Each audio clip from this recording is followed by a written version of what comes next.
Good morning and welcome to this live conversation with Rajeev Bhadauria and Kavita Neelakantan. My name is Robin Sawan and I am pleased to have Rajiv and Kavita to speak about how to reinvent yourself and your career and get ready for the 21st century. To give you a brief background, Rajiv is a professional with 30 years of experience in human resources, out of which he spent 15 years with public sector enterprises and 15 years with private sector. He is also visiting faculty to a couple of management institutes and is widely traveled.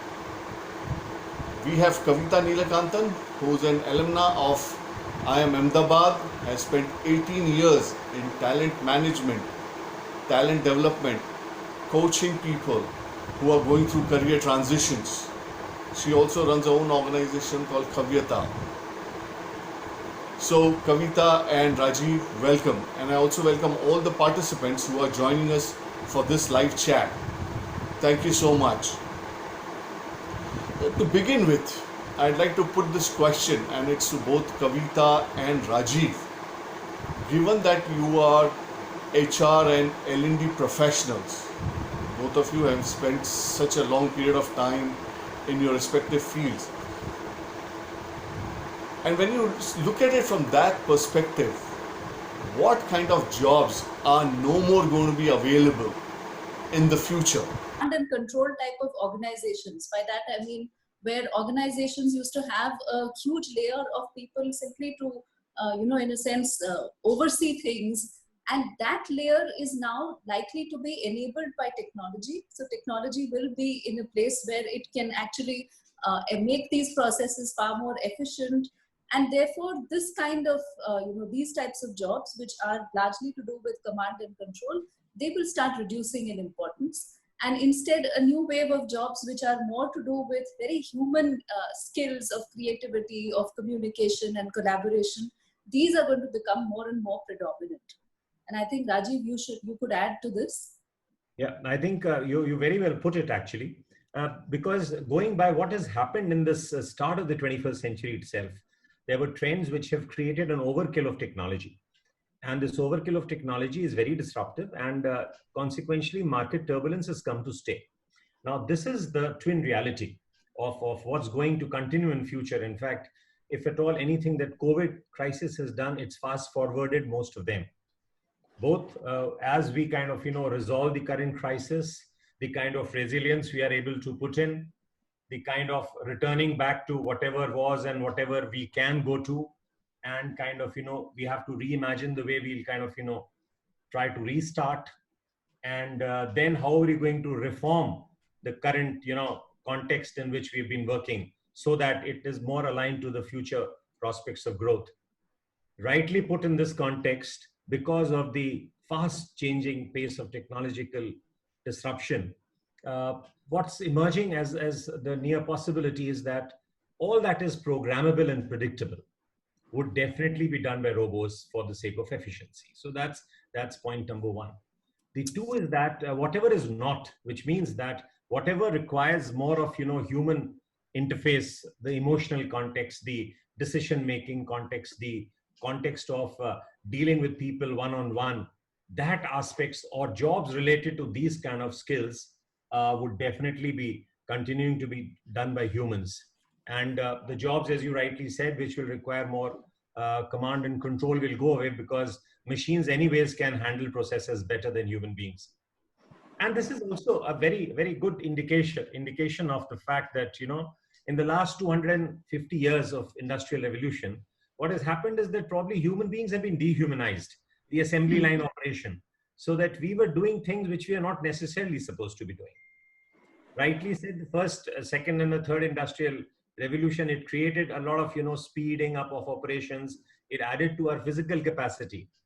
But actually, there was still a lot of physical labor going into it, in fact, into arenas which were still transactional. But now those areas which will require right side usage of brain, creativity, parallel thinking, where humans alone can do better than machines, in fact. Even if machines are able to get this cognitive, intelligence in future, it's still in future, 70, 75 years from now. the closest they can get into is the fact that, well, they can do things smart. So jobs which will require smarter adaptability, smarter efficient processes will be done by machines. And the rest of them will continue to be done by humans, in fact. And they'll kind of keep on improving, because this is ultimately the knowledge workforce era. This is the human age. As I say, despite all the technological interface, the point is that who will drive the driverless car? That is important. So that's the question that we have to begin with, that, as humans, with our cognitive capabilities, if we are able to drive the driverless car, given our, superiority over machines and the emotional aspect, the human aspect, I think that will be the right course to take. Thank you for that, Rajiv, Kavita. It looks like it's the bad news and the good news together. Yeah, it depends on. So everybody who's on this call and who will be watching this video later on really has to start thinking in terms of what to be ready for. What are the things that's going to be totally taken over by machines, and letting that go and preparing for where we humans can excel. No, it's where like machines don't really come in. Yeah, it's not even good and bad. The point is that now it's a matter of what choices we make now. That's right. Because as we are able to discover new and new opportunities, we have to design it in consonance with the needs. We have to decide fast and have choices, and not have choices, because, one thing that technology has done is that made the world more and more unpredictable. Yes, absolutely. When the world has become unpredictable, even the earlier technologies like just in time, now technology brought in a lot of efficiency. Just in time was something that brought in a lot of efficiency. But when the world is primarily unpredictable, just in time worked when the world was predictable. Now, when the world is unpredictable, just in case scenarios become more important. Yeah, it's like a very smart combination of the machine and the human skills put in together. Just in time will not be anymore so very good. Probably it can go wrong. And therefore the human, fallback of just in case what happens, so that we keep ourselves prepared for what can be done, what need not be done, what can be done better. So there'll be a host of possibilities which are emerging. Absolutely. We just got to be open to it, I guess. Yeah, because, Robin made a very good point. Just a second. You made a very good point when you said that, bad and good both. The point is that why has it happened? Just go back to our past a bit for 2 minutes. I think what happened is that we have moved from the world of probability to the world of possibility. What has happened is that in the world of probability, we used to kind of, have those known variables only occurring, and we would factor that in our decision making. Unknowns we considered as ceteris paribus, other things remaining same or not changing. This and this is going to happen. This linearity of decision making is gone. So in a non-linear world, what has happened, particularly after 2007, what has happened is that that capability is gone. So there'll be unknowns which are occurring also. Yes. And theory of probability doesn't account for unknowns. It can't work.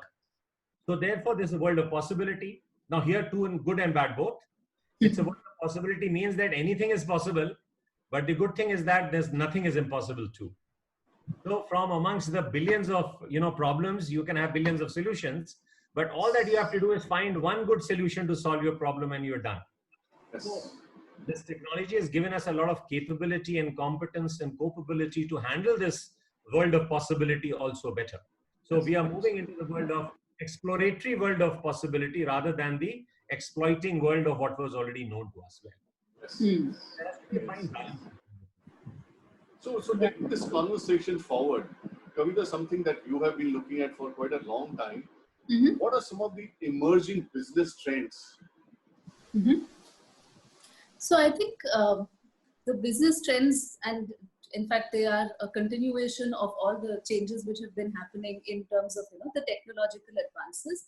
So three big things that I see happening, and many of you would also have sensed that in different parts of your own lives. The first is a hyper personalization and customization of experiences, right? So it's almost as if, for instance, having this conversation.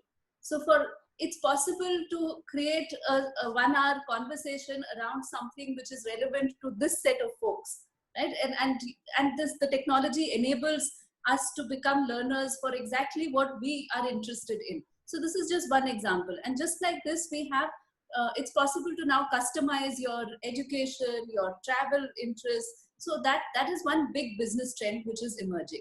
And because of that, I see that there are a huge number of jobs and work which will emerge around how to enable this customization and this individualizing of the experience or the offering or the service. So you will have people who will require to really understand people and have empathy, have that creative ingenuity to be able to create and personalize experiences. So that's one big trend I see.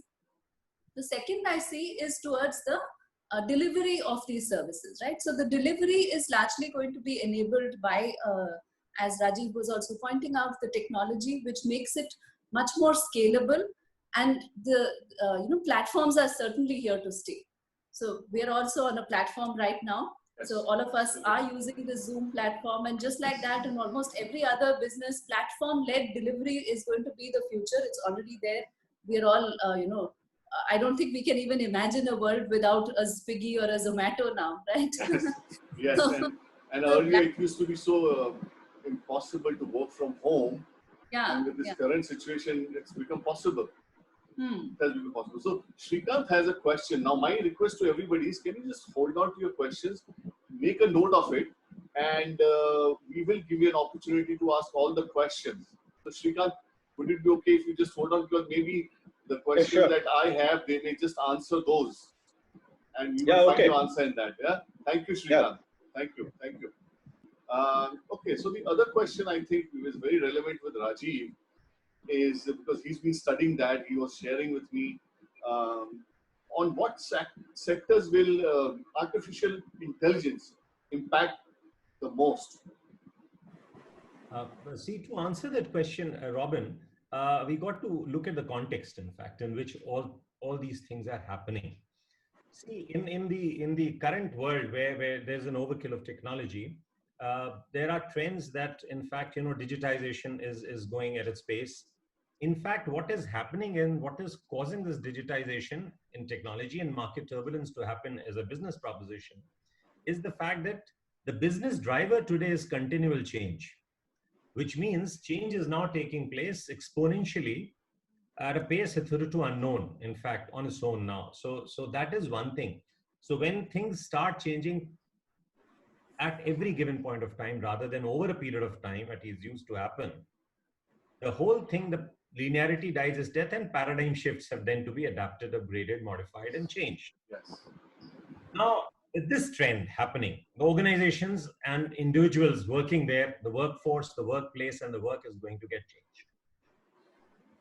And this impact will create a kind of a scenario where we'll have to revisit, reinvent, reimagine possibilities, the value propositions, the kind of, the way organizations create value will change.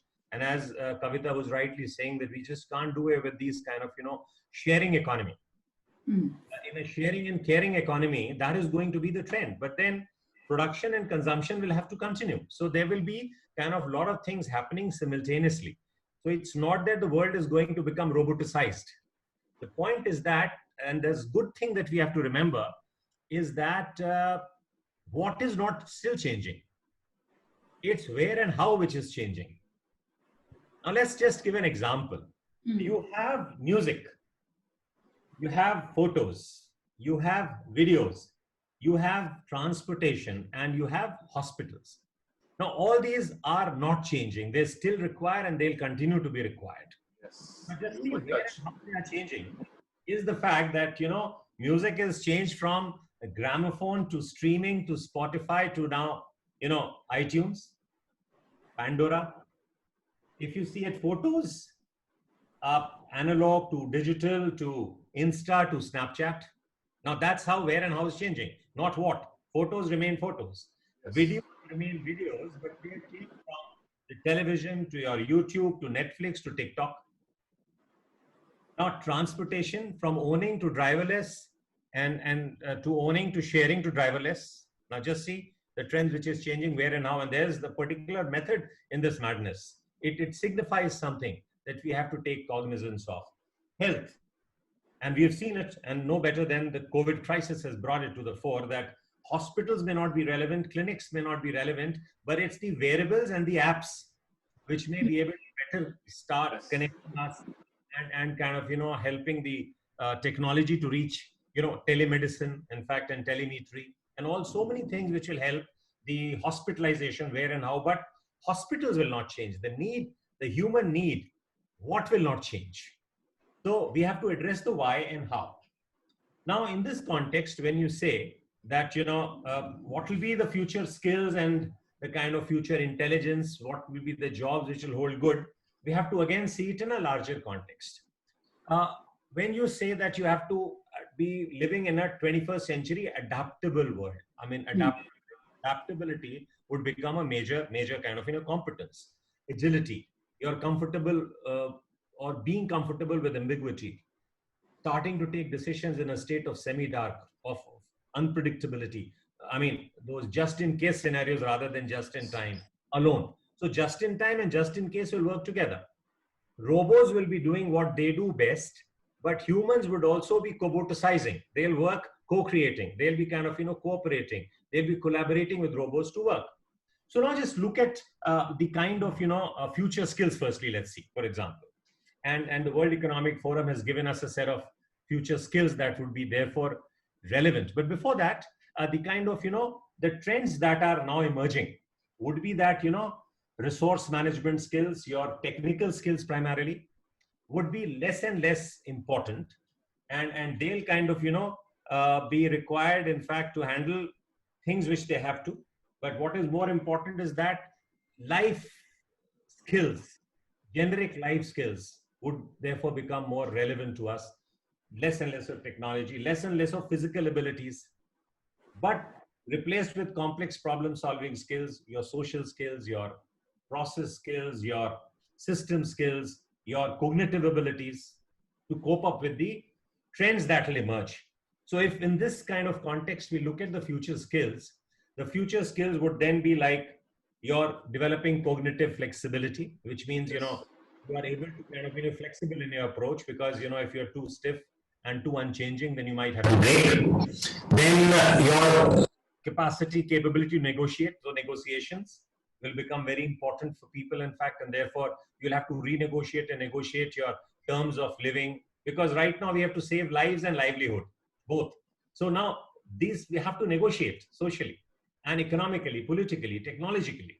So there'll be a host of opportunities that will emerge, and these are the skills which will be more relevant.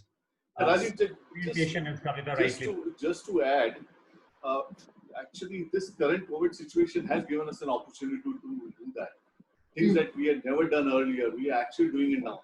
This whole thing of social connect, we believed in meeting people personally, but now we are connecting to people on phone, on Facebook, on WhatsApp, right now through Zoom. So we are practicing whatever you said. Yeah. It's so true. And like it has accelerated, we actually practicing those. People are realizing. Yes. Exactly. And Rob, people are realizing that how much wasteful travel we were doing. Yes. So somebody yesterday, now I've realized that I now really have to think when I have to travel, because I was traveling for fun or I was traveling for work. So no, service orientation, as Kavita rightly put, in a caring economy. So see, we're going to move from a consumption and production-based capitalist mode, because there is more and more human well-being will have to be factored, and everybody's talking about conscious capitalism emerging. So there'll be a lot of change in the ecosystem, the way economy is being held in the economy. In fact, corporates have to function. So negotiating service orientation has to, as a skill, will have to improve in the caring sectors. As Kavita has already pointed out, in those arenas of travel, of healthcare, so on and so forth. Judgment and decision making becomes very important in this context. When you say that, it's new future skills will develop around human skills. So judgment and decision making is important, which is very subjective at times. That emotional intelligence will have to be then worked out well. Coordinating with others becomes important, and therefore those skills will be very relevant. So all kinds of people management skills will become very important. Creativity, critical thinking, and complex problem solving skills. So these are the future skills. And one very interesting thing that's emerging, these skills more or less are generic, domain agnostic, life, management skills around. which are more humane. So, as I said, dehumanized world of industrial development, more humane kind of a setup in this field of knowledge management, where command and control loses its significance, inclusiveness and participatory management becomes relevant. But somebody said very beautifully that, we were afraid in the current context, industrial age, of we becoming enslaved, we kind of, being exploited by the employers. Yes. But, very soon is going to happen in case we don't adapt, upgrade, modify our skills to this future skills. Firstly, the jobs and the current skills will go away to robots, programmable, predictable. And unless we relearn, unlearn, in fact, most of it, and kind of, learn the new skills, we will become from exploited to somebody who will be relevant. So there would be a useless class emerging, and that would be a big pain. So the point is that it's better learned now, that you got to hone your skills in the right direction so that you don't become irrelevant. The pain of irrelevance is really unbearable as compared to the pain of exploitation in the current context. We're talking of labor unions who talk about reducing this exploitation. But if you become irrelevant, then you're not even required. So I think that kind of a scenario where you'll have to invent or reinvent yourself with these portable skills, therefore. So therefore, these skills ultimately are a trend towards where downplaying of the technical skills will take place, and there'll be a general purpose life skills, as we have seen. For example, engineers will remain engineers. Doctors will remain doctors. Yes. But they use a lot of technology. And engineers will also have to have a lot of courses running in philosophy and ethics. Yes. Because if you use technology, you'll have to use a lot of ethics and philosophy going into artificial intelligence, because otherwise they are programmable to begin with, ultimately. So you got to program a lot of ethics. And for example, if you have to kind of, in a human scenario, when humans were doing the driving, there were accidents taking place, no doubt about it. There were a lot of accidents taking place. But if supposing there was a child that's come in the way, the driver who's a human driver will take an appropriate decision at that point of time. Even if he's programmed that, no, it's a danger to the fact that, you'll be diverting your car somewhere else and you'll dash into it, you'll kill yourself. Still, humans will take humane decisions. But if artificial intelligence is programmed to save the passenger sitting in the car, it will necessarily hit the child without even consider. It will hit it sure. There cannot be no other consideration. So we have to constantly balance between what is technologically feasible, whatever is programmable, whatever is non-programmable, and how is it to be ethically coded. Because algorithms become codes. They will happen the way you have put it. True. No human kind of consideration last minute. No hesitation. Machine will kill if it has programmed to kill efficiently and effectively. So that I like that. Machine will kill. It's a very strange phenomenon. Yes. And just, I think I'll take a minute to kind of, to clarify this point, that all this is okay. People say that, how am I going to change? Because this will require a lot of change of our education pattern, our education system, our expectations, the corporates, the people, the sensitivities, the whole culturation process, whole socialization process will have to change. But we realized that the fourth industrial age, this is the fourth industrial revolution, society 5.0 is being created around participation, more of technology in our life. There's a whole set of intelligence which is being required now. If you see the 4.0 intelligences that are required, and I would say, to name a few, we'll be requiring a lot of contextual intelligence, which will mean the usage of mind. There would be emotional intelligence, which uses the heart. We have to use those inspired intelligence, because individuals and shared values and meaning and purpose will have to be put in our lives, which have become more mechanical, and therefore the soul would be required. Physical intelligence, where body is to be trained. Entrepreneurial intelligence, which will mean your disposition. You have to accept silent knock of opportunities being observed by the entrepreneurs if you have to be successful in any startup. I mean, things will not come with the opportunities, will not come with a bang. So you have to recognize that silent knock of opportunity, and you have to be cognizant to it. A lot of strategic intelligence. Now, what will strategic intelligence will? It will change our orientation. It will change our orientation, not quarter and quarter, but also a combination of quarter and quarter profit and a long-term growth perspective also. So this kind of orientation change will be important. Transdisciplinary, because as I said, this will become more and more domain agnostic. So once transdisciplinary intelligence becomes important, it changes our perspective from individualized to a more holistic, more widening, more kind of, correlated perspective in a wider sense, where our organic linkages backward, forward, and you don't operate it at hand. You kind of, don't count the trees and then lose the sight of the forest.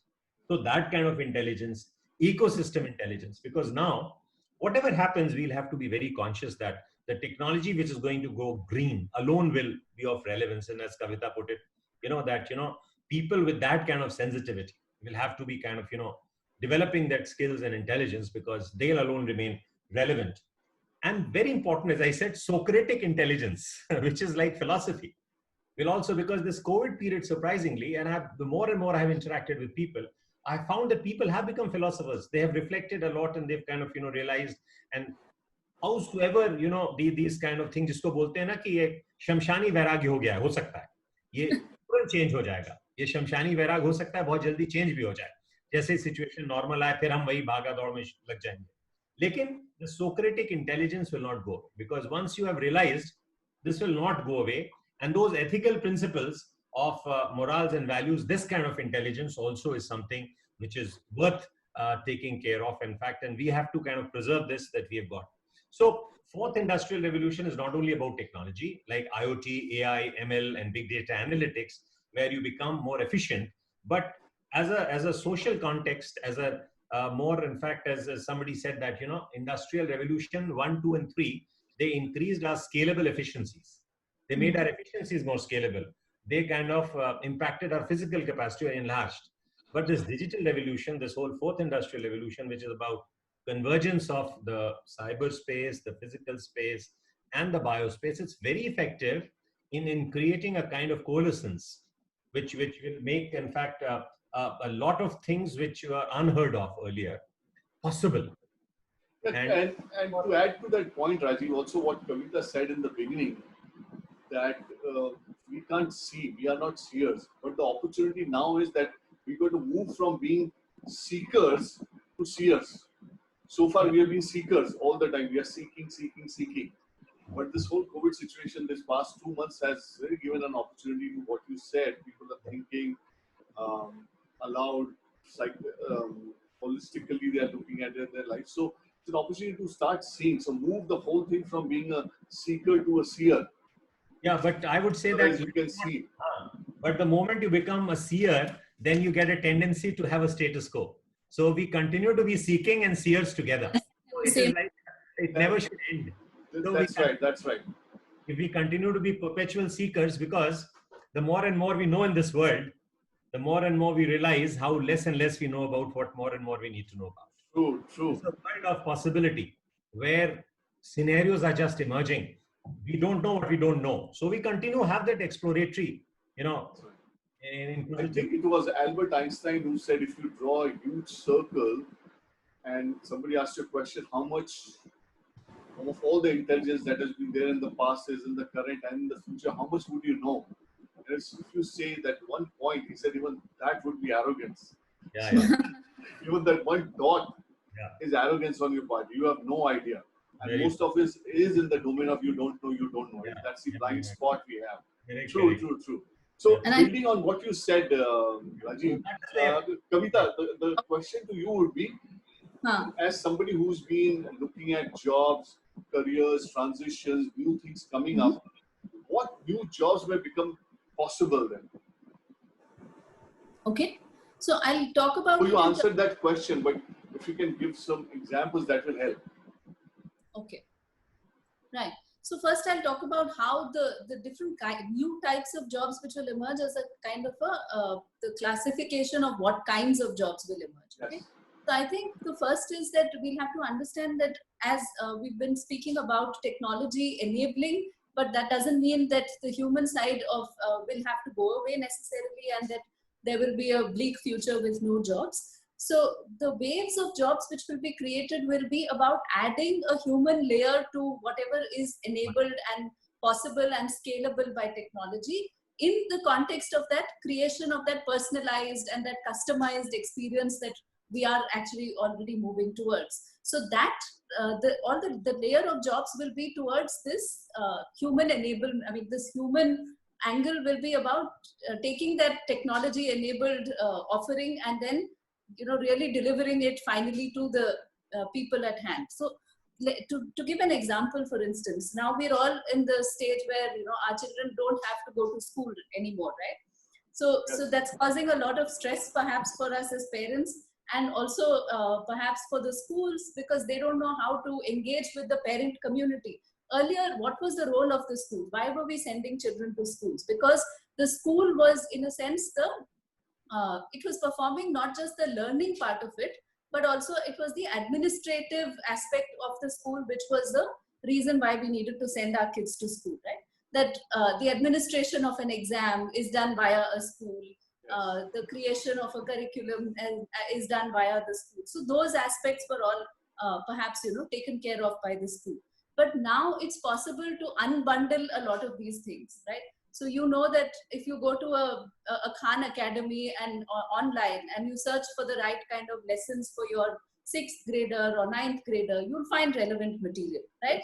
But then parents are also not equipped to know how to use that. And the school has to, in a sense, so one kind of new job which I think will emerge is a sort of a bridge between a school and the parent community. So almost like a community engagement, a parent and school, liaison, a community engagement person. So that's a whole class of jobs. I'm just giving an example with reference to schools, but likely to happen in many domains, even for instance in healthcare, right? So you will have specialists who are the doctors, but you will also need support people who are actually going to work with us as patients in ensuring our acceptance and following of whatever the healthcare regimen has been prescribed. And so that's again another bridge layer. So these types of this layer of jobs which has a function of bridging the divide between, or not necessarily a divide, but enabling the delivery. So that will become a very important segment which will emerge and become more and more important. So what I hear from what you said, and also Rajiv had said earlier, future jobs looks like more of being enablers. Yeah? Yes. Okay. Yes. So given that these are the new jobs that are going to come up, and Rajiv has talked a little about it, but I'd like both of you to add to what kind of competencies then we are looking at. Of course, earlier you said a lot of empathy. Along with empathy, compassion, the human side of it. What other competencies will be required? Okay, so one of the things which I think before we even go to the competencies, and Rajiv has put it very beautifully, all the different kinds of intelligences, right? From, starting from your cognitive capabilities to ending up with Socratic intelligence. So that's like the whole spectrum of it. And I think underlying these capabilities, I actually want to look at 3 very important mindsets which underlie these capabilities. And I think the first, really most important one is curiosity. So, just what you said, that being able, so I think in the last industrial revolution, it was all about, I know, and having that information and knowledge. Whereas the next revolution is about admitting that I don't know. And therefore I need to know, and I am curious about what I need to know. Yes. So I think the very fundamental mindset which is different in this revolution, for this future of work, is about first, becoming curious and open. And then the second one is, I think, about being optimistic. Yeah. So, because if we want to, so optimism was never something which I think was brought into, even for us when we were studying, these were things like given. In fact, we were almost told to adopt the other kind of mindsets, that expect the worst and be prepared for the worst, right? But I think optimism is, to add to your point, Rajiv, which you said so beautifully, that optimism is what makes possibility happen rather than probability. Yeah, very true. Right, and probability was the previous revolution's paradigm, that we are trying to, in a sense, manage probabilities. But just as you said, just in case is about possibility. And that Yeah. possibility rests on having that optimism. Yeah. In fact, and what's important is that as much optimism, Robin, what's even important is that we need to also start learning to celebrate failure. When Kavita says that, we got to admit that something we don't know, and I'm curious about knowing. Now, in this context, it's a logical corollary to this, that, you are also now ready to celebrate failure, because in fact, there's nothing called in this world of possibility of failure. Failure happens only when you give up. As long as you don't give up in the starter page, even if you don't succeed in the first batch of 100, definitely in the next batch of 99, you will be there. So you got to don't give up. You have to kind of, create, as what Kavita brings it, that, be curious enough to know what you don't know and constantly explore the possibility of the arena of not knowing what you don't know and gradually building up and not losing, your persuasion and curiosity. So, so I think, therefore, to add on to what Kavita said, I would like to just kind of, put in here that innovation, design thinking, and kind of, approach towards this mindset of doing things very strategically. And I'll give you an example where kind of, the traditional thinking and strategic thinking is going to make a difference. Because, say, for example, in a world of traditional thinking, you would use what is called the analytics. In the strategic and the innovative world, you'll have to use more of what you call intuition and intuition-based synergies that you need to create. In a traditional set, you got to work out on deductive and inductive logic. So talking of competence, in this world now, you will be more using a abductive logic. You were using precedents. Now you got to create a past agnostic future, which means there will be no necessarily, linkages also if they can be avoided. You can't be burdened with the past. You can get the benefit of the past, but don't ever get burdened by it. In the traditional sense, we were very quick to decide. But now you have to hold on to the various possibilities before you take a call. So while it may be slowing down certain, but then this reflection is required because just in case scenarios have to be built up. We can't live in a mythical world of certainty. Then right and wrong was being discussed. Now there's nothing called right and wrong is not necessarily going to lead you anywhere. You have to believe that there's always a better way. Yes. It's like, to see not right or wrong, but there's always a better way. And there's always a chance to improve. So this humility is important. Uncomfortable with ambiguity. Like we said that there'll be a stage of equilibrium. In fact, there never was a stage of equilibrium, but today, if at all there's anything equivalent to that, it is dynamic equilibrium, which means it may sound contradictory and oxymoronish, but there's dynamism and no equilibrium. That's the paradox, right? Yes. You have to learn to live in the paradox. Yeah. So today we have to start relishing ambiguity. So that will be the competence, because overall agility and adaptability, this all get covered there. Then earlier we would say that, we want results. In today's context, we want to seek meaning and purpose. And So, somebody, Rajiv, just hold on. Somebody started screen sharing. Can you switch that off, please? just a minute. Sandeep, could you please stop the screen sharing? Somebody has shared that. Sandeep.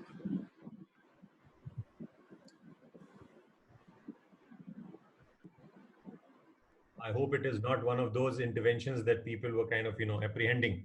Sandeep, can you please? I think he may be not knowing how to remove. Yeah, Knowing probably. how to remove. Okay, you can probably do stop screen sharing. I think most, Robin, you might be able to. Yeah. Host can do. When you can shut it off. Yeah. I am doing this stop participant sharing. Okay. Then she can get back. So the strategic thinking, this, whole context of anticipation, challenging, interpreting, reinterpreting, deciding in different way, aligning, and ultimately, to the new realities, and then learning and constant search for unlearning and relearning cycle. So I think this is the competence which will hold people in good stead in future, because that's the way the world is going to be. This human world, as we say, the kind of, where you can be able to drive the driverless car. Otherwise, the driverless car would take you to anywhere. You need not To be. program it to take you where you want to go. Yeah. And then we should get away with this notion of being at the control on the steering. What we need to be that, as long as you can determine the destination of the car, that's good enough. Mm. So we've got to also reconcile ourselves to our limitations that, It would be very difficult for people who like to be in control all the time. so I think that's going to change because there's only that much that you can control. So what That's you right. can not control, just not even think of it and Yes. get, Yes. just So made it there. since we were talking about new careers, preparing for it, preparing for the future, and then when we actually look at our career over a period of 40 years, 45 years, or whatever long we work, why is it that one's career is always a work in progress? It's always a work in progress. And in today's situation, current reality, going to the future, I think it will always remain a work in progress. So, Rajiv, you want to say something on that? Yeah, see, what is work in progress means that, how the future will pan out, nobody knows. But definitely, if you were to say that what will it look like in 1950s, one thing can be said for certainty that, it will be very different from what it is today. And going by the trends that we kind of, have thought, possibly this might become a world where we said that programmable, predictable, done by robots and humans kind of, creating cobotics. Rather than robotics alone, there'll be a lot of cobotics where human collaboration, co-creation will also work side by side. And that is the more plausible scenario, given the current trends. In this scenario, how do we adjust, readjust, adapt, upgrade, and modify ourselves? The whole context in which we have seen the industry 4.0 intelligence, the kind of, the future skills, in that context, the time frame within which, the organization will start reevaluating the business propositions, because, digitization will have one impact, that there'll be an assumption that it will be adapting, upgrading, modifying itself with great pace. So human adaptability would always be left behind. So now the whole context of saying that there'll be one skill that I have achieved in 12, 13, 14 years of my education, and then I use it for life, that is gone. So we'll constantly, of course, people's skill may become, redundant, say, by the time they're 25, 30 even. They need not necessarily wait till 55 or 60 to retire. The point is that they'll retire as far as their efficacy of skill and their probability or possibility of becoming useless or irrelevant. So you got to reinvent yourself every now and then in terms of, because organizations will have to do the same. The business models, because, these days, open business models with a lot of disruptive technology coming and a lot of startup disruptors emerging. For example, you could just see that this whole COVID crisis currently, it's like realize the importance of people working with, say, 25, 30% of their manpower and more or less online. So many organizations have realized, as it was supposed to have been realized by many earlier, when this whole context of disruption was taking place, uh, the fact that you don't require those physical office spaces. Just imagine what's going to happen to the real estate sector, and then it's repercussions all across, good or bad, I don't know, but the point is that it is going to get impacted. And this whole technology will change the scenario, that yes, people will realize that why to waste money on 75% of manpower when you could do well with 25%. That's human nature, and that makes business sense, because this is the way things have to develop. So while businesses will have to reinvent themselves, they'll have to get new business models, they have to get better platforms, they have to create different new platforms, they have to reimagine themselves, they have to reimagine value propositions that they're going to give to the customers, because ultimately digitization is all about creating customer value propositions. So there the organizations are changing. Humans, in fact, who are part of it will also have to adapt, upgrade, modify, and change themselves continuously. Because business driver is continual change applies to humans also. Their skills, which will soon go into irrelevance, into the limbo of oblivion. So you got to reinvent yourself, create a better skill, which is the portable skills, these generic life skills of the future, where you can use from one job to another in different places, different domains. Because more and more domain agnosticism is coming up. That's the good news. That you can have those skills required in one particular context. When the context changes, by reinventing yourself in a small modification, you can still upgrade your skills. But that's actually good news also, Rajiv. Very good news, because That you can always stay, this is the only way you can stay relevant in and fact, employable. and fresh also, because Fresh. That's right. so far what we were doing, we're using only left part of the brain, the logical part of the brain. Now, when you start applying your right part of the brain, the creative part of it, the parallel thinking, you remain active and energized. And That's there's right. no retirement then in that case, because you constantly start growing with the healthcare, of course, for these COVIDs and all these pandemics and these, when they appear, they'll have not respect that. But I think people are generally keeping good health, longevity is there. So I think the whole quality of experience of life, I mean, leave aside the fact that, there's so much of tension, there is so much of lack of social cohesion. Those are the things that have to be tackled separately. But by and large, if you compare ourselves from the medieval society, for example, 500 years ago, ours is a much better life, despite all those new tensions that have cropped in. I mean, you definitely not like to go back into those ages, the stone age. So the point is that this is how constantly you have to, so it's always a work in progress. There'll never be an ultimate destination, because it's like excellence. Excellence was always a journey, never a destination, because once you reach a destination, you get into that status quoism, you become complacent and lose relevance.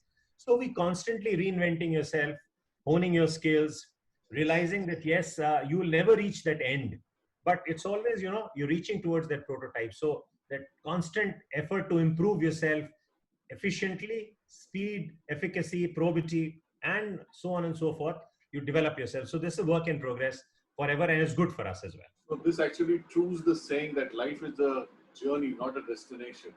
It never was, probably. We mistook it. Because, we would be privileged. We would just hold to our privileges. Right. That's The right. world today is a level playing field, and Yes. each one of us will have to find a new angle in it. Yes. I mean, we can't live on our past glory. As it is, self-learning becomes important in this context, and therefore online learning, MOOC courses, and soon there'll be, physical colleges will go away from the online courses will become a reality. There are so many universities across the world which have just in the last 15 years gone to. So the whole respectability of digitization, digital education is going up. And it's more the skills, as we've said already. It's not the kind of, the degrees which will be relevant, but your skills, which will make you more employable, so to say. That's it. Google and a few other companies are not looking at your educational degrees anymore. Yeah, they're only looking at skills, right? That's right. They're not looking at your degree, that whether you are from IIT Bombay or you are from some local college in Rohtak. No, not at all. Not It's at the all. same. In fact, to be very honest, Robin, TCS, I have a lot of people there. In fact, TCS and Google, in fact, abroad, they, at least these two companies, have taken a call that they will not go to campuses, and they don't go to campuses now. So whether you are in IIM or Harvard, it doesn't make a difference to them. All that they require is to approach their website, commit yourself to a test, in fact, on skills that they require. Yes. And a person in Aligarh, sitting in some village, a rural area, in fact, in Mufassil towns of India, can get a salary of 1.5 crores, which in IIM Ahmedabad or the Harvard guy will not. So the point is that things are changing in a very, very different very different way. And I think the world has already moved towards there. The future, as I say, has already arrived. So what we're talking about is probably, we are overplaying it. In fact, we are reinforcing only what we have seen happening already. So that takes me to the next question that I have, and this is especially for Kavita. How does one decide what careers one can build? And where we are and where we are heading. How will anybody decide that? What careers should I build? It's going to be a big question. I'm sure many of the participants here have it. And people who will be watching this video, this recording, will have it. Right. So I think I will build on what Rajiv has been saying in the last, in response to the previous question as well, as to how the future requires a different, why do we need to keep reinventing ourselves, right? Now, the idea of a career is what? It's about using your skills in order to fulfill certain needs. It could be the need for an income, the need to, have a context in which to achieve recognition, work with people. So work is a means for for fulfillment of various things. It's about our interpersonal needs, our needs for status recognition, our need for fulfilling our material requirements, right? All of these. Yes, absolutely. And careers are a consequence of this, our need to work. Now, in the future, careers are largely going to be based on skill stacks. Okay, so just like you have stacks, right? Stacks have become very popular. You have everywhere from the India stack itself. So we are all familiar with the idea of what is a stack. So a career is actually going to be around skill stacks. And I like to use a very simple analogy of, using a Lego board, right? So we've seen our kids playing with Lego toys, right? Now, Lego toys you have different shapes, different sizes, and you combine those Lego blocks in any way you feel like, and then you create your own structure. So the careers of the future are not going to be, in a sense, if you say that you started off as an engineer and you are in a program, perhaps in the programming field, and the idea that there is going to be a certain type of path is no longer relevant. So with your base, skills of, say, coding, that's one part of it. You can pick up another piece of another skill set and stack it onto that. And then you create careers which are based on almost like a portfolio of different kinds of skills, and you stack them in your own unique ways. Obviously, if you want to stack them in a way that the building is strong, the foundation is very important. So I think what we really need to understand is that careers have to be, you may set a direction, you will not know how the building design is going to emerge, but you should be very clear about what are some of the foundational skills and strengths that you have, right? And invest in that self-understanding to understand, okay, these are foundational, and these foundational things they're not very different from what we've been saying as life skills, and all of us have them in different ways. So somebody may be very good at interpersonal interactions, somebody else is got a very strong analytical bent of mind. So recognize what is my foundational skill, and then start finding other skill sets which can be stacked onto those foundational skills and strengths, and create a career based on that. So the form of your building will not be seen. Even you won't know how you as the architect will not be able to see the final, design when you're actually building it. But if you're building it on a strong foundation, it will emerge well. I mean, it is going to be a robust career. Yeah, and I think, Robin, I'll add a bit here, in fact, because in this world of possibility, there is nothing called a good or a bad. Oops, Rajiv has got disconnected. Wait for him to join. No, he's there. He's there, but his screen. Rajiv, can you hear me?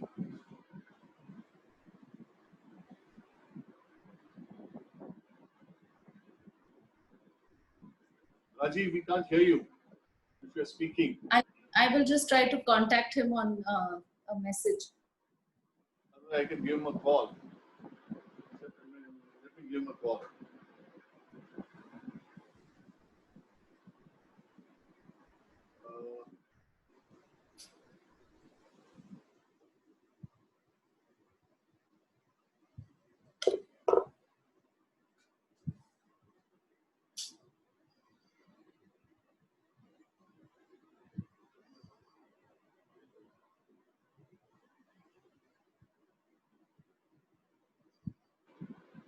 Okay, where Rajiv is, there is a power failure, so he's joining.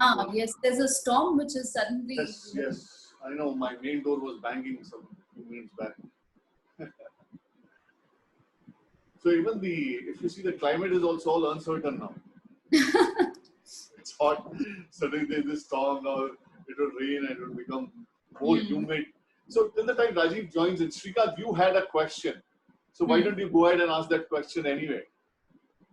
Well, okay. Thank you, Robin. And in fact, my question was to Rajiv, but because Rajiv and I worked for quite a few years earlier.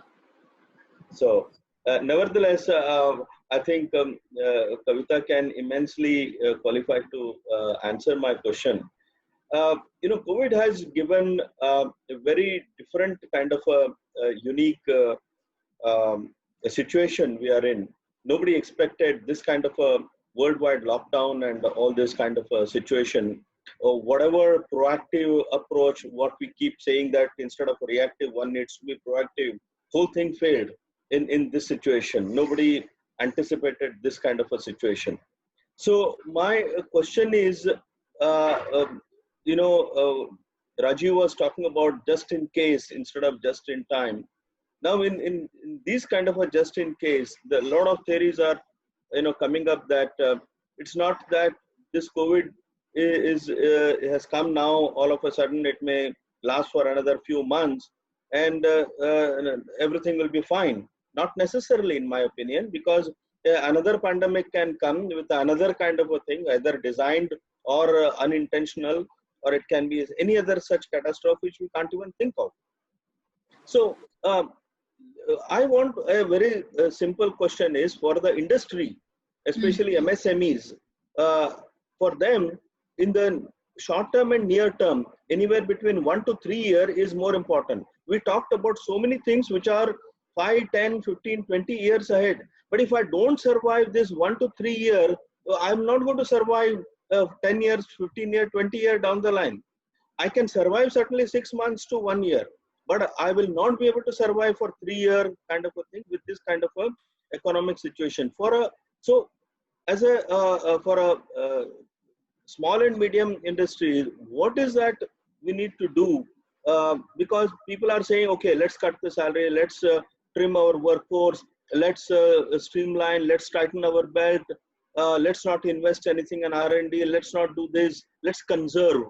Now, the other school of thought is, no, this is an opportunity. We need to invest. We need to put in the people in terms of technology, in terms of R&D, in terms of things to take care of this. So it's a lot of different situations are there. What do you think are the options available for these kind of industries? Because these are the smaller boats in the storm. The big boat will survive any case. Shrikant, I think, am I audible now? Yeah, you are audible. It's very nice, firstly, to see you there, Shrikant. Yeah, absolutely. Good to see you. So I had one little longish question. I think Kavita, you could hear it. No, please. Okay. I heard. On. I heard it because that's a very relevant question. Actually, if you remember, this was in the passing. We did mention that life and livelihood both has to be balanced. And the whole crisis today is that you have to firstly resolve the current crisis. There's no gainsaying. But since our topic actually didn't require us to address this issue immediately because we thought everybody is talking about it and nobody has an answer. So the point is that we are all exploring, and for anybody to say that I have the answer, it's like, stating the obvious none of us has. But you're right. I think what we'll have to do is that we have to work around firstly resolving with resilience and using all options. In fact, all our design thinking, all our strategic thinking, all our industry 4.0 intelligence will have to be put into practice at the level of the government, at the level of society, at the level of the individuals. In fact, and even those people who are part of SMEs, the capitalists, the ones who are running the business, people, it has to be a cooperative, collaborative approach only, because no single person has all the wisdom. So the point is that that is the reason why we didn't address this issue consciously. Actually, Robin, me and Kavita, in fact, had discussed that, whether we should involve this part of it. Said, no, let's like this being discussed with everybody. So we keep our things, very, very differently aligned only to small bit of the career opportunities and the future of 21st century, changing that way in the long term. So the short term, none of us has the answer. You're right. I think we'll have to, first of all, to come back to normalcy, and what will be this normalcy, and whether that normalcy would be acceptable to us. What are the less out of fear zone that we have come out of? Are we in the learning zone currently, or we are still thinking of before we think of the growth zone? So I think there are various options, and there is a whole spectrum of possibilities of steps that we can take to kind of resolve. There is there'll be a whole combination of a lot of solutions and people working collaboratively together that alone can solve this problem. I'm very sure that none of us have the answer in complete readiness today, if you were to say, to be very honest. Yeah. So thank you, Rajiv. Thank you very much. Yeah, I think that makes a lot of sense. Yeah. Anything you want to add to that? No, I think I would only say that yes, we cannot in the short run have any answers. And just like you said, Rajiv, we don't have those answers. But at the same time, I think what will enable Shrikant, to your question, that will this really work beyond the 1 year of this kind of a situation? Yes, we can manage. But I think beyond that, what we need to remember is that have a certain amount of faith in the connectedness of this whole situation, and the connectedness of the human mind itself, because individually I will not be able to see a solution. I don't think we can see that for ourselves, but and if all of us are in a sense connected in the human mind to be able to resolve this, move forward, then I think possibilities and of innovation, of thinking differently about what we can do, will emerge. But if the mindset is one that I need to solve this individually only, I don't think it's going to work. None of us can. I think that's the only thing I can offer. I don't even think. I mean, yeah, it's putting myself in this place of not knowing and hoping that the answers will come if we are all anyway, thinking in this direction. Yeah, and they'll be like, as when I dropped, my call dropped actually in between. I was just saying the same thing, Shrikant, and that would probably answer your question also in a much better way, that, there is nothing called right or wrong answer, as we were saying. So situation will have to improve bit by bit, and we'll have to keep on course correcting ourselves, in fact, as we move forward, so that, we be able to kind of, work together. Solutions will emerge in this whole technology. Some would be process that will be introduced. In fact, some kind of new thinking will come. So a host of things, efforts, in fact, put in together, as long as the resolve is there. And therefore, you have to resolve this problem with resilience, and then before you return back. And we have to now start continuously thinking, reimagining whether that old way of doing things was right, wrong, what could be improved now that we have learned our lessons, and how do we reform ourselves given the competitive scenario that will emerge. Who knows what's going to happen to the SMEs all over the world? It's a problem, in fact, and that's the problem that is being raised not only in India. It's more acute because it's closer home. We see the people, but it's world over. I was hearing conversation yesterday with the people in the US also. They're thinking that the whole SME sector is really very, very hard pressed, in fact, and they don't get the advantages of people thinking that they are too big to fail. They are too small to be even counted. That's the way it is. AIG was supported because it was too big to fail, but they are too small to even be counted. So that's the kind of, paradox in which the SME sector has always existed. And in India, of course, it's a very different story altogether. So very painful also.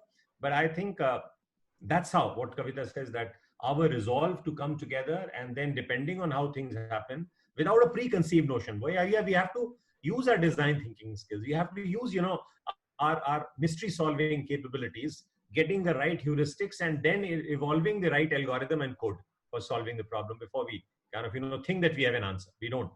Yeah, Rajiv, adding to what you and Kavita said, what I hear is we have to move from being independent and try to do things on our own to becoming interdependent and co-creating. Yeah, interdependently independent. Actually, that's the only. That's right. Good. So anybody, so others, it's an open field. You have the two experts. Please ask your questions. Can I ask I think none of us are an expert. Yeah, we are all you want to say explorers something? and learners. Thanks, Kavita and Rajiv, for a stimulating discussion. I have a different question. I'm from Australia. Your video is not on. Have you switched it off? I'm unshaved. Okay. All right. Much better. Hi. Excellent. Hi. So just quickly, in Melbourne, we saw last year that there was an ice cream shop opened and did not have anybody there. Just two robot hands working through. You just walk in, tap your credit card, get everything, and the kids were absolutely loving it, right? And there's absolutely no one except the time that somebody would come to replace the ice cream tubs. My question is that the idea of future of work and everything is very good for privileged people like us, who got all the resources, everything on our tips. Despite our storms and everything, we can switch on the light and we can come on, online again. But there are millions and millions of people who do not have access to this kind of resources. However, at the same time, this is going to impact on them hugely, right? And I've seen that. I've worked with many people in career transition. I've seen this impact on them. you know, we've seen in Perth that there was a guy who built a bricklaying machine where it used to take, so much effort for a bricklayer to do it, that this bricklaying machine could do it in 2 days, 24/7 work. Now it's impacting that amount of work, and also it's impacting the white collar work as well. My question is that what is the government, do you see the governments are doing anything to addressing this? I'm not considering the utopian scenario at all, but it will have a huge impact on millions and millions of people. And I don't know whether they are a participant in this discussion around the world or not. I'm not sure. But what are your views? I'm not going to hold you to account on this, but I just want to understand your observations, whether the government, Indian government or world over, people are doing to address these people's issues. Thank you. Yeah, I think that's a very, very, very valid question for all of us to think actually and ponder over, Nishad. But just my 2 pence on it, in fact, is that, I don't know whether I'm right or wrong, but let's be fair to the government efforts also. The point is that world over, the current, the neoliberal economic mode has actually created more disaster than it has sorted out. So it's actually on the way out. Basically, it's been criticized heavily for creating the ecological disaster, the economic divide between haves and have-nots, and a lot of, disconnect from self to self, which has led to a lot of social ostracization and social discrepancies and the dystopian, societal environment that we have all been caught into. So there is already a thought around the world that, you develop a KP, KRA or KPI based on human well-being rather than, this GDP-based growth only. So that is one end of the spectrum, and I don't know whether that will solve the problem or not, but then that's actually the consciousness has arisen that, yes, you got to operate there. So that's one part of the issue. The other is this 2 term called globalization and globalism. Now, globalism is something which is again a fiat, because what has happened, we see that a lot of nationalist trends coming, countries have withdrawn, US has withdrawn to itself, China is doing something on its own, the Brexit happening, German nationalism emerging again or re-emerging. The point is that there are certain contradictory forces also operating. But what is good news is that in this world of possibility, globalization will not be able to stop. So globalism is maybe a temporary phase or not, and how these global powers, because solve the problems which are actually globally solvable only. Environment cannot be handled by one particular nation. You can't solve the problem of the nuclear war or threat. You can't handle this disruptive technology nationally today. So globalization is a force which is going to kind of, be operative for all time to come. There's nobody that can hold on to itself. So I think a host of combinations of positivities of globalization and this whole, reversal of trend of globalism, where people start talking about more of collaboration, even between nations and nations, international level, then nationally, and within the nation, societally, and then to the lowest level, at the level of the individual. I think that is, it sounds philosophical right now. It sounds like a story from 30,000 feet. And as Srikanth and we have just discussed, that, it doesn't solve the problem at the ground level, but then that's probably the only way to kind of, solve it, if at all it can be solved. So I think that's only the way that governments, and they've started realizing, and most of the governments world over, basically, I think this crisis had to come, unfortunately, to make them realize even more. So I still see that despite the animosity between US and China, there's a lot that they've started talking to each other and getting support, at least on medical equipments and medicines and the way to solve this crisis. And probably this kind of, starting point will lead to larger arenas of cooperation being opened between them and between other countries. So like Robin said, your independence now in a globalization world is not possible. You got to be interdependently independent, because ecology doesn't respect your national sovereignty. COVID doesn't respect your, national boundaries. And therefore, I think it's a message to all of us that, yes, if you got to solve your problems, which will anyways be solved only if you are, overarching global level of support and interdependence. I think we have to just kind of, wait for things to happen and people to take cognizance of it, conceptualize it, and then enunciate a strategy to actionize it. Now, that's the only way I see it happening. Thank you, Rajiv. Okay, somebody else, please. You have the opportunity to ask the questions. Thank you, Naishad. Yes, who else? Your questions.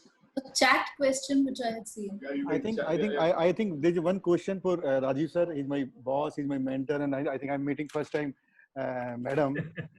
I'm asking one very simple question because I am also doing a lot of help for society.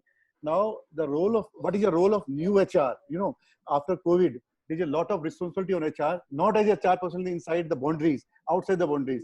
How you think and what you think, and how can we emerge as a to helping hand for society? And HR is not only for boundaries, not for running organizations. I'm just thinking one word. There is one word I earlier called, a new word, roti. Roti means right of investment, time of investment. And earlier we call, revenue investment and coming from the time. I think there's a lot of things required from the HR for children's, for workers, and for large society of people. Because right now they are suffering like badly like anything. I'm talking to a lot of people. They are mentally sick. Maybe they will become more sick. So what is the new role of HR? Forget technology, forget financials. We as a person and we as a society, how we can help. I think this can be spread by HR. I'm not talking technology. I'm not talking money. I'm talking as a role of social society. Because we call ourselves as a people champion. Will you ask that question to Rajiv? Yeah. I'm asking my boss, and I asking madam also. Here, Kavita also. Because I'm addressing the question, so I want to learn from them because they both are the learned.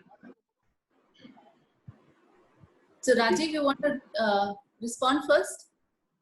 Where is Rajiv? He was dropped off, I guess. I think he's dropped off. Okay. So if while he comes back in, if I were to put some thoughts together, about what is the role of HR? I think that's what you're saying. Yeah. How does HR?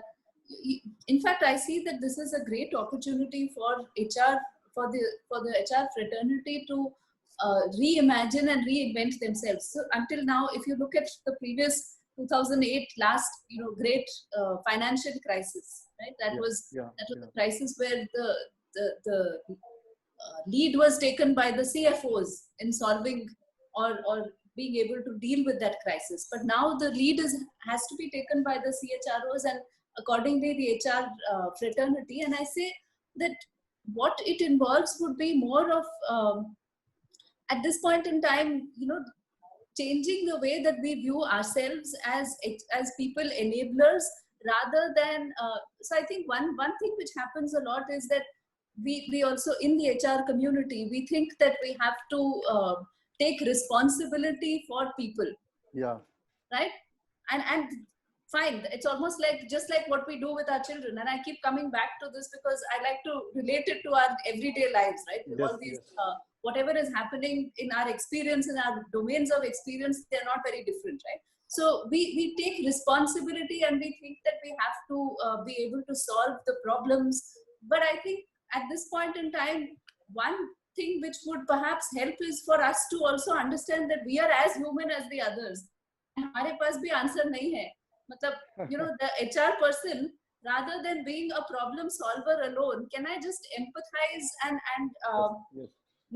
not take responsibility to solve the problem, but be with people in the situation that they are in. Simply be, because we ourselves don't perhaps have that way forward as clearly. Perhaps a little more, yes, but that ability of ours to have perhaps a little more of the insight of what is happening within the organization will allow us to be with people as they are in this crisis right now, rather than find our solve the problems for them.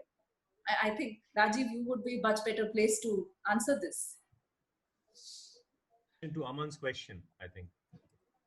So I think what emerged, and I was about to respond to you, Aman, is that, and I could hear Kavita saying the same thing, in fact, echoing the same sentiments, that again, here there are no golden rules. The only golden rule is that there are no golden rules here. And the point is that more of sensitivity, more of empathy, more of conditioning or reconditioning of our minds, that, our independence alone depends on interdependence, and kind of, the collective good, actually those higher set of values, those Socratic intelligent principles actually will have to be, in fact, applied in a very actionable sense. For one example, I don't know much about it, but then we've been going to kind of, procure our provisions, in fact, and for the groceries. And whenever I've gone, and this is just I'm sharing with you, all in fact, is that, whenever I've gone, I've always seen a host of people, ladies and people, poor people, standing around the place. They don't have money to buy their provisions. So we always ended up paying 5 times, 6 times more than what we purchased for ourselves. And I saw everybody doing it. Yeah. It was not me alone. And I could see that people would buy things, in fact, of everything, provisions for those poor people. And I saw that everybody was helped in the process. And every day it's happening. Whenever we go down, there'll always be some set of people. And then people say all sorts of things that they are cheating. I said, no, they can't be cheating like this. Even if they're cheating, it's worth it. That at least you do your bit, whatever is seen. So HR in the larger context is like, not HRD. It's like the human sentiments, is the human age.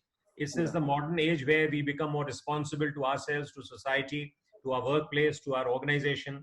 And then we kind of, become players rather than victims. It's like to engender that player sense that we are players rather than victims of the situation. I think that is the way forward for all of us.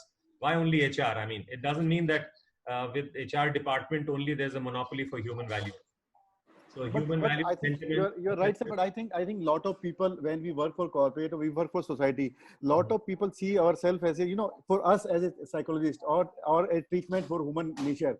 So that's why I'm saying, you are well said, and madam is also well said. My question, not a question, but only a submission here. Let us ignite people. Let us ignite HR forums through Mr. Robin and all. Okay, let's do something extraordinary to people, not only for working boundaries, outside the boundaries, maybe help or helping our home maids and all. How we can, become a little bit small doctors to provide them some relief to maybe psychological level or maybe financial levels, so that the society become liable, or society become a relax, or maybe we become a part of the society. We become a better society.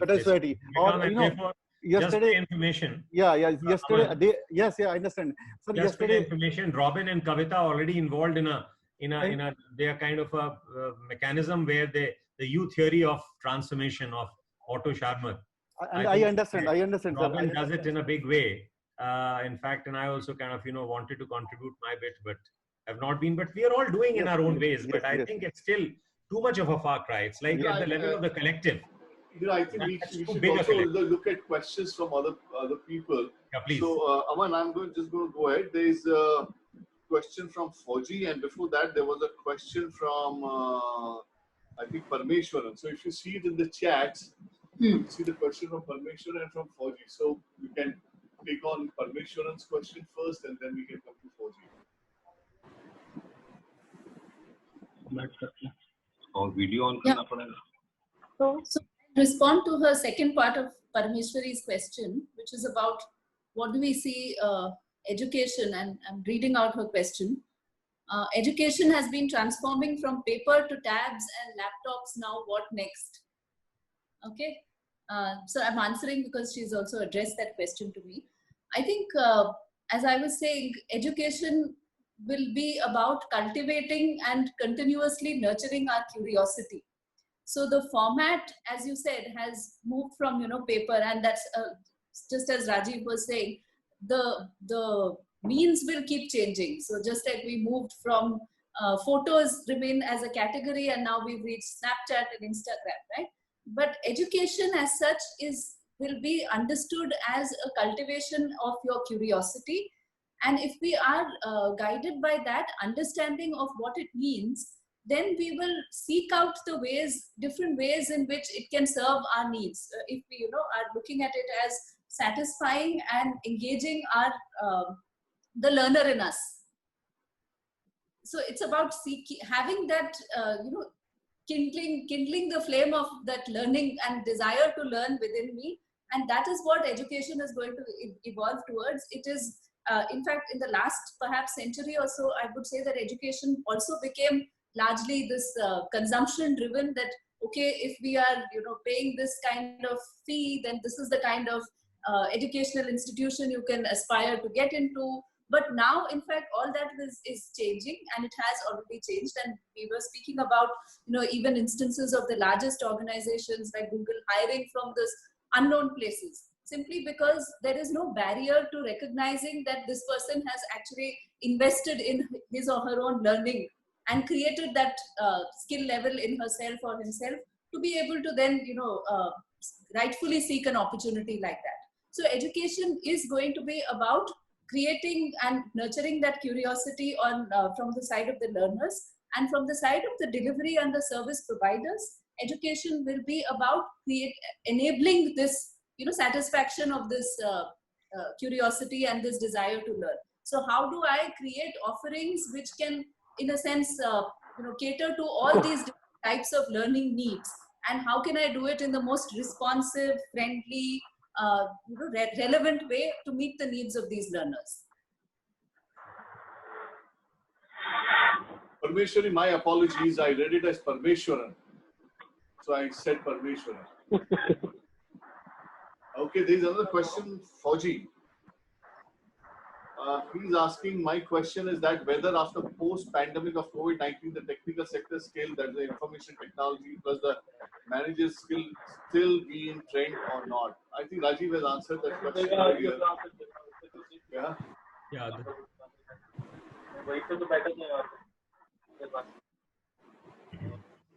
Somebody was speaking, couldn't hear you. Could you repeat that, please?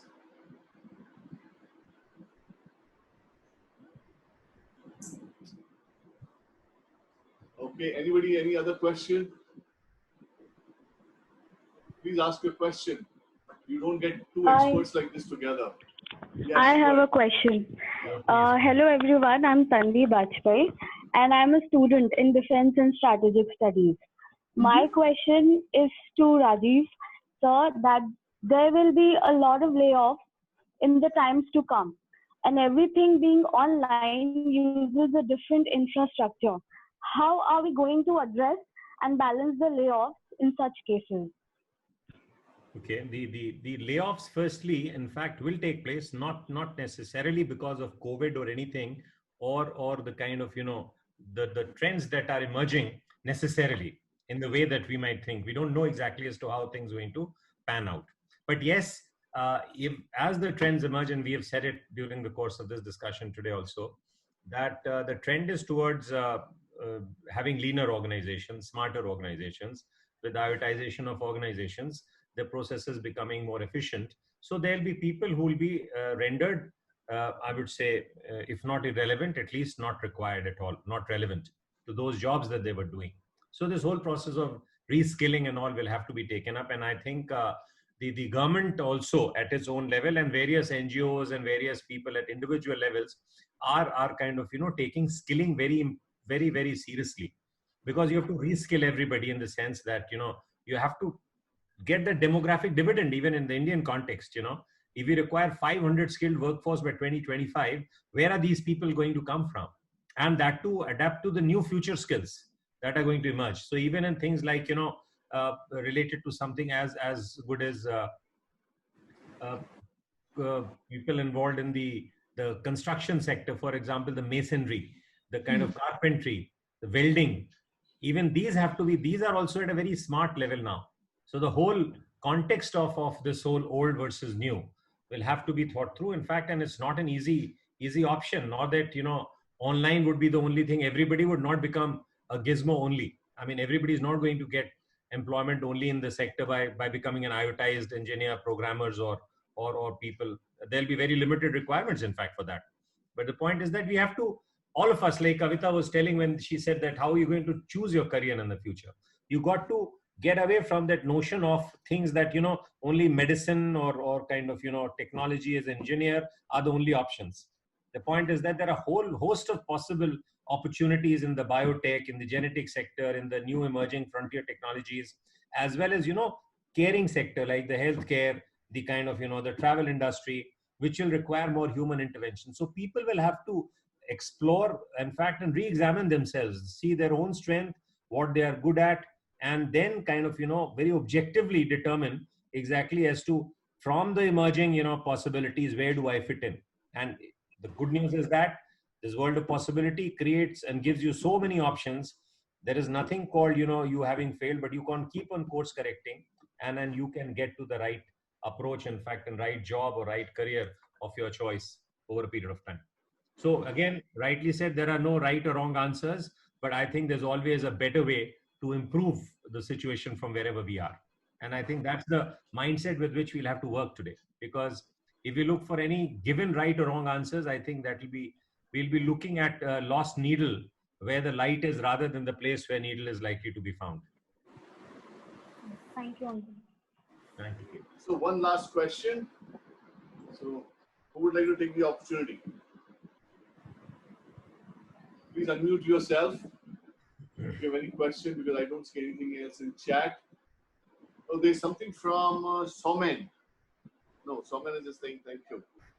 Okay, he's asked, kindly describe in what extent work from home is feasible for construction project. It's a very technical question. Definitely, designing can be done from home if you have the right software. Okay, any other question? If you have, unmute yourself and ask a question. Okay, I don't think anybody has got any question.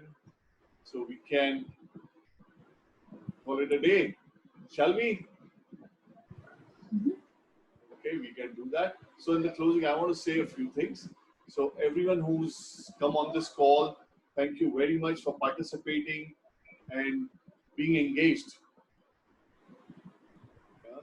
And to Rajiv and Kavita, once again, thank you so much for taking your time out on a Sunday morning. And Kavita, with your son being unwell, you still are here.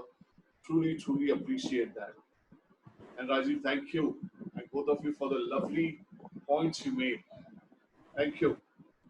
And have a nice day, everybody. Bye-bye. Thank you very much, Robin, Kavita and Rajiv. Thank you very much. Appreciate, greatly learned in this last 1.5 hours. Greatly appreciate for this initiative. Thank you.